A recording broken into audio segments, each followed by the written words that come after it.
Inoy, pwede ba tayo mag-usap? Ano bang pag-uusapan natin, Pepay? Ikaw.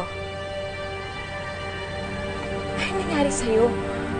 Ginagantihan mo ba ako?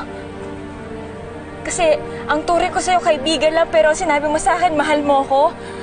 Ano, ginagamit mo ba si Bito para pagselosin ako?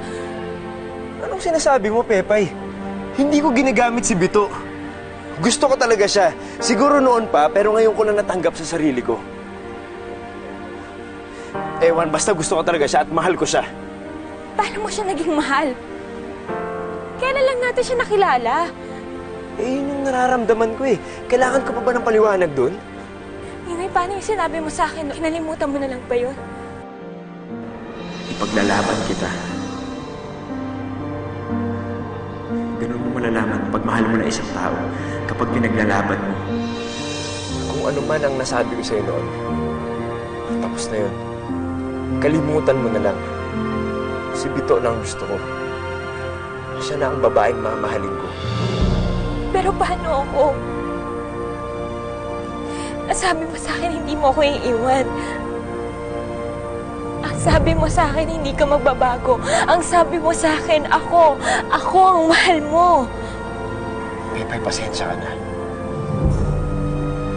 Pero hindi kita mahal.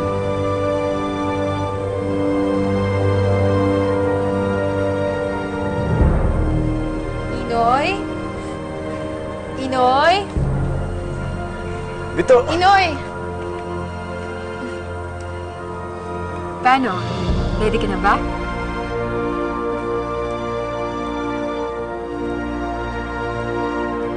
Oo naman. Saan tayo pupunta? Sa bayan. Paano nangyaring hindi na niya ako mahal? Sa dami ng sakripisyo at ginawa niya para sa akin, paano niya makakalimutan lahat ng yun? Kung kailan handa na akong sabihin sa kanya ang lahat, saka siya biglang magbabago. Princess, luto na yung mga turon. Oh, bakit wala pa rin si Inoy? Eh, di pa ba kayo nagkaayos? Ama, hindi pa po kasi kami nakakapag-usap.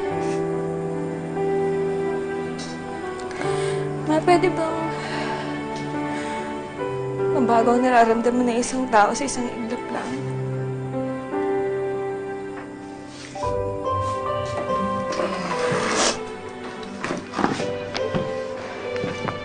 Depende sa nangyari. Kung sa magkaibigan yan, kunwari, nagkagalit o yung isa naging traidor, pwedeng mawala lahat yun sa isang iglap. Pero, ganun pa man, hindi pa rin mawawala ang malasakit. Hindi pa rin mawawala ang pinagsamahan niyo. Siguro yun ang kailangan niyong isipin at paalala sa isa't isa.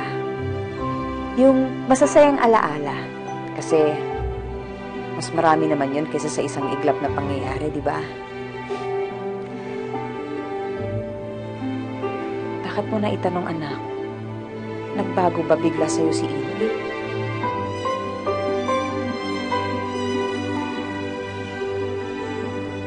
Parang gano'n na ako.